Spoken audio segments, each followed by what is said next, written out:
Egg, oil இதெல்லாம் எதுவுமே இல்லாமல் நல்ல ஆரோக்கியமான முறையில் ஹெல்த்தி வெர்ஷனில் சூப்பரான மைனஸ் எப்படி செய்யுதுன்னு பார்க்கலாங்களா. முந்திரி பருப்பு இல்லாமல் கூட செய்யலாம்.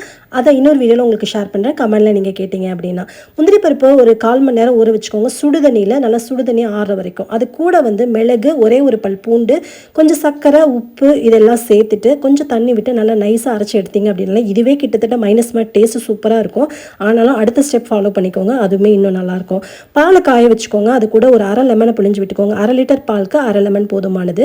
நல்லா அடுப்பை ஹை ஃப்ளேமில் வச்சு லைட்டாக கிளறி விட்டீங்க அப்படின்னா பால் தனியாக கர்ட்லிங்காக தனியாக கிடச்சிரும். அந்த கர்ட்லிங்காக இருக்கிறத நல்லா வடிகட்டி எடுத்துக்கோங்க. நமக்கு பன்னீர் ரெடி ஆயிடுச்சு. இதிலே லெமன் இருக்கனால தனியாக லெமன் சேர்க்கணுன்ற அவசியம் இல்லை. அரைச்ச அந்த முந்திரி பருப்பு கூடயே இதையும் போட்டு நல்லா மிக்ஸ் பண்ணி எடுத்திங்கன்னா நல்லா டேஸ்டியான ஹெல்த்தியான சூப்பரான ஹெல்த்தி வெர்ஷன் மைனஸ் ரெடி ஆயிடுச்சுங்க. கண்டிப்பாக ட்ரை பண்ணி பாருங்கள். எல்லா ஸ்டார்டர்ஸ் கூட வச்சு சாப்பிட்றதுக்கு அவ்வளோ டேஸ்ட்டாக இருக்கும். எந்த குழந்தைங்க எனக்கு மைனஸ் கொடுத்தா வேணான்னு சொல்லுவாங்க. உங்கள் குழந்தைங்க எப்படின்னு கமெண்ட்டில் சொல்லுங்கள். Thank you, by.